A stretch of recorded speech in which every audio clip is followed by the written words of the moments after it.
Hi, this is Lorraine from Deacon Blue, and you are listening to The Mixtape.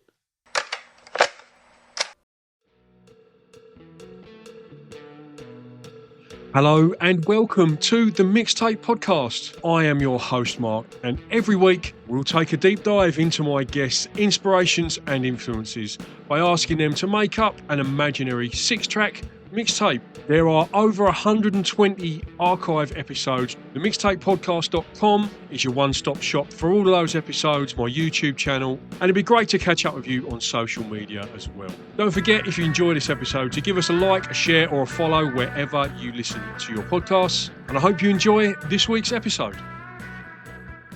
Hello and welcome to this week's Mixtape show. And this week it is an absolute pleasure to welcome Lorraine from Deacon Blue to the show. How are you, Lorraine? I am very well. Thanks for having me. It's my pleasure, mate. It's my pleasure. So we're here today talking about the Australian tour, celebrating 40 years of Deacon Blue. It's destroyallines.com for tickets. Now, I'm sure you're aware, Lorraine, here in Perth, you sold out the first night, you announced a second night, you sold out a second night, and now we're on to a third night. At this rate, mate, you'll be here over Christmas if you keep adding dates. Would that be good? Yeah. Oh, mate. Have you got any idea why? Because that's the opposite of the normal trend of how live shows go in Australia. Like normally you find Sydney and Melbourne, they sell out quicker and they have extra dates on. But have you got a sort of a really big fan base in Perth, or have you got any idea or insight into like why that's happened like that? And I know it was a similar situation last tour as well. I thought you were going to say, do you have a really big family in Perth? Maybe they're all Catholic. No, I don't know. Does Perth have more of a Scottish connection than other Australian cities? It's called Perth. I don't know. Yeah. There were a few Scots, plenty Scots there, as there were in every gig that we did in Australia. But there's lots of Australians, and we love Perth. We came there first, the last twice we've come, so we get a few days off in Perth. So we get to hang out at the beach in Scarborough and go out to Fremantle, and we just love it. We love coming to Australia, and we watched with great excitement as the tickets. So that one sold out, and we're so pleased. Melbourne is actually also, we're adding another date in Melbourne, but not 3, not like Perth. Yeah, I did see that as well. I saw with the last I looked, the Melbourne one was almost sold out, but not quite. So I was expecting that to happen as well. Amazing. I think, like, how can I say this without being rude? It's quite unusual for a band like Deacon Blue, like a sort of an 80s band, to sell that many tickets, be as popular as that is.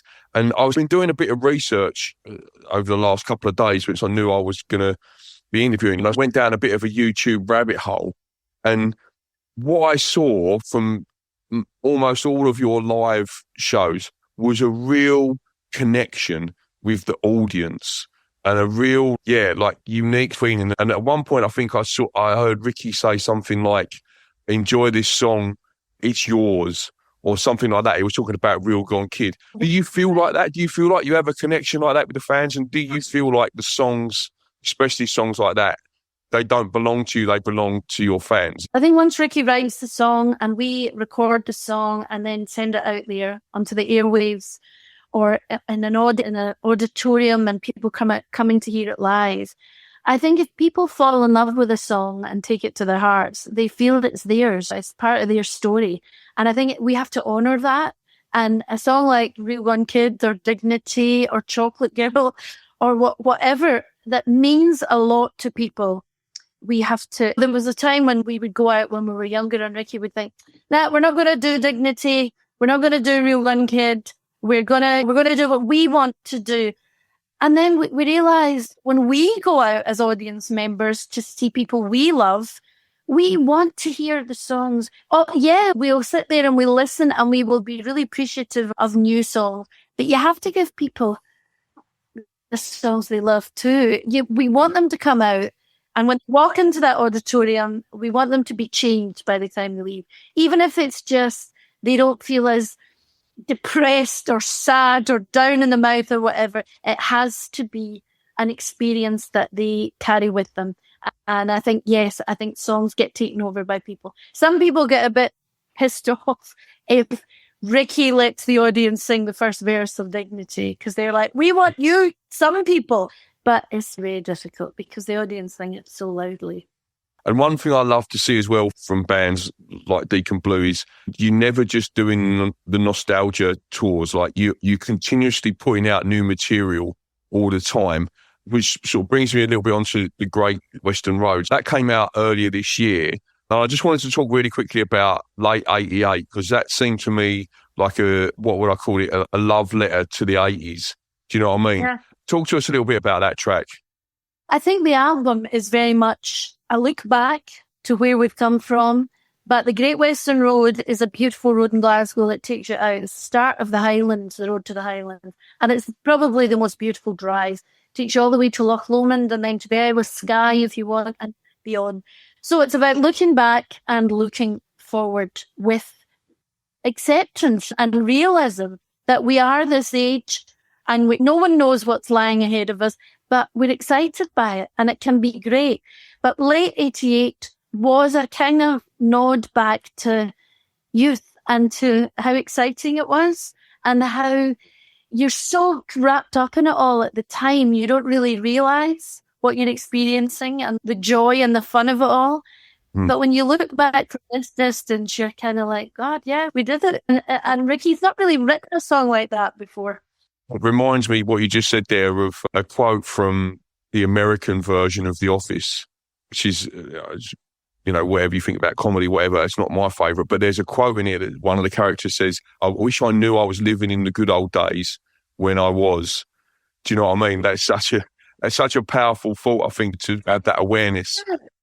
But there's also the maturity, the thing that comes with age. One of the few good things is a bit of maturity and a bit of gratitude that you're here and you're doing it and we're having the best time. And it's not like you're rehashing stuff or peddling the past. It's a history that you take with you, but we're moving forward and we're really proud of that last album. I think it's one of the best albums we've ever recorded. And I think Ricky's been really strong about writing songs for where he is truthfully in life as a 67-year-old man. You can't write like you're a 22-year-old guy when you're not. People want to connect with that too, because lots of our fans are going through the same stuff that we're going through. And I think it's good to see that reflected in people's art. You're listening to The Mixtape. The Mixtape is brought to you in association with Giglist. Giglist is your one-stop shop for all your live events. If you're looking to get out and experience some live music, you can filter by artist, venue, suburb or date. If you are an artist, it will take you less than a minute to list your gig for free on the website. The Mixtape brought to you in association with Giglist. Gigs in a list. Okay, I'm conscious of the time, so we're going to move into the mixtape track choices. Yeah, I was only given them this afternoon and I would take a week to pour over this, but maybe it's quite good not to have too long. I had to come up with some. Sometimes I do them just the person doesn't even get the tracks before we talk, and then it's a quick, like, straight off the cuff, like, answer. Sometimes that's a lot better. I've interviewed some people where they've said, you've ruined my life for the last 48 hours because I haven't been able to think about anything else. But yeah, for sure. Okay, all right, Lorraine. Track one of your mixtape is, put a track on your mixtape that is an attention grabber. What did you pick for that? Okay, I would say, have you heard of Self-Esteem? I haven't, no, and I didn't really get a proper chance to have a look because I only just got the tracks like 5 minutes before we started recording. She is a woman called Rebecca Lucy Taylor from Sheffield, and she has this musical group, I suppose they would be called, of singers, really, and she goes under the name of Self-Esteem. And talk about attention grabbing. She was on Glastonbury a few years ago, and I was watching it on TV, and she came on, and I was actually leaving the room, and I came back in, and she blew my mind. So it's called I Do This All the Time by Self-Esteem. What I like about doing this show, I think this will be roughly episode 130, depends on when I put it out. I've been introduced to so much amazing new music through doing the show. And that's what a mixtape's meant to be, right? That's what it's supposed to be. You sharing the music. That's what it's all about. All right, track 2, Lorraine, is what is a song you sing when you're on your own in the car or the shower? I'm in the car. I don't have showers. I had baths, so I don't sing in the bath. Oh, no, I do, but I sing in the car all the time. Yeah. And I sing along to one of my favourite singers at the moment, and to the last few years is someone called Aeneas Mitchell. The song is from her album, which is just called Aeneas Mitchell, and the song is called Bright Star. And her voice is just so mellifluous, so melodic. She just dances all over that melody, and she's a brilliant songwriter. And so give Bright Star a listening. I'm very certain that song's been picked before by someone else. Can't remember who it was, though. I'm normally pretty good at remembering, but I know Aeneas Mitchell's been picked before, and I'm sure it was that track. All right, track 3, Lorraine, what's your favourite cover version?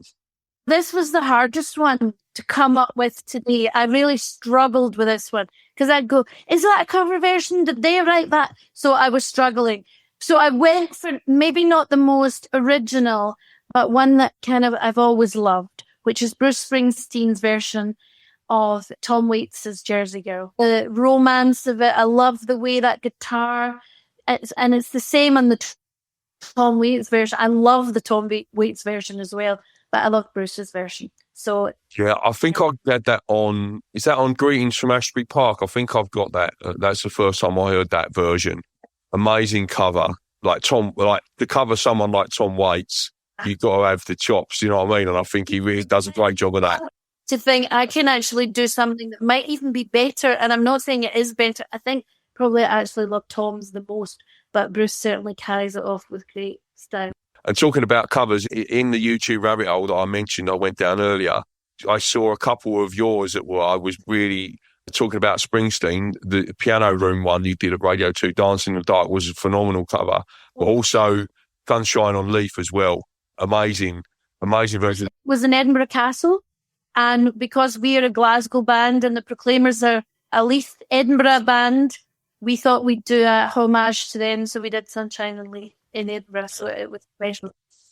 Fantastic choice. My nan's Scottish, and she used to sing that to my little brother when he was a baby. I remember that. That's always a strong memory from my childhood. Yeah, fantastic one. All right, track 4, Lorraine. What is a song you wish you could play to your 18-year-old self?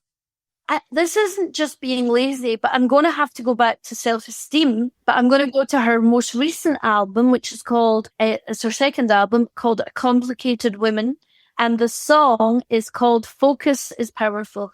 And I absolutely love it. If ever I need perked up or just to feel good about myself, I put this song on. And if I could have heard that at 18, and there's a brilliant line in it, and it's about the joy of just keeping going, keeping focused, and good things hopefully will come your way. And there's a great line in it where she says, I just keep singing. And I thought, when I was singing in my bedroom at 18 and thinking, what the hell am I going to do with a life? I'd love to have heard that. What sort of stuff were you actually listening to when you were 18? Mark, when I was 18, I didn't have the money to go out and buy albums. I listened to any albums that I could get my hands on. Literally, my brother would come back from uni and he might have he's the person that introduced me to Springsteen. In fact, through him, I was introduced to most of the things that I formed a really strong love of. Van Morrison, Springsteen, Dylan, Fleetwood Mac, Simon and Garfunkel. I loved song-based stuff. I wasn't really I loved dancing. And when I used to go out and dance to Simple Minds or Iggy Pop or whatever, but it was really songs singer-songwriter-y type songs that really spoke to me. Speaking of Van Morrison, track 5, what is a song you would put on your mixtape to let the listener know you're romantically interested in them? What would you use for that? There's so many Van Morrisons. Van Morrison is my first love, and I don't care what anyone says about him being grumpy or whatever. He is a genius, and there are so many I could have chosen of Vans. But I think Into the Mystic is just such a gorgeous piece of music and so romantic. And if you couldn't be swayed or what's the word? Swooned? No, wooed by that song, then I don't think you're the man for me. Van Morrison's been a little bit spoiled for me because I'm divorced now, and someone like you, Van Morrison, was at our wedding songs. So I always think, oh, So many others out there, Mark. You go, I know, yeah. I've got loads of his records. They're like literally, I'm looking at them. They're right there. So yeah, I don't not listen to him, but yeah, there's certain ones that what it's like. Yeah. I do. All right. Finally, Lorraine, track 6 of your mixtape is to pick a deep cut, an album track, or something that you feel is maybe a little bit underappreciated. Okay, there's a band called Bonnie Light Horseman, who are American, and the artist I mentioned earlier, Anais Mitchell, she works alongside with this guy, Josh, and they form this, they sing together. So it's all harmony, her beautiful voice, and he has got the most beautiful voice. So they have a song on their album, which is called Bonnie Light Horseman, the same as they are called. And the song is called Deep in Love. And it's beautiful in that it taps into, there's a lot of Rabbie Burns, the Scottish poet. They're a very cool, hip American outfit, and they tap in lyrically to loads of Burns stuff. So it's just the most gorgeous love song. Fantastic choice, Lorraine. Now, we're going to wrap it up there because I've gone a little bit over time, so apologies for that. Safe travels down under, Lorraine. If you want to grab your tickets to that third Perth show, I would get in quickly if I was you. It's destroyallines.com for tickets for that one. And really looking forward to seeing you, and have a great Christmas, and I'll see you soon. Take care. Bye-bye. Thank you so much for listening to the Mixtape Podcast. If you've enjoyed this episode, don't forget to go to the top of the page and rate it 5 stars, or give us a like or follow on social media at the Mixtape Podcast and radio show. Don't forget, there's over 100 archive episodes just waiting to be discovered, and all you need to do is visit themixtapepodcast.com. Thank you so much for listening. Until next time.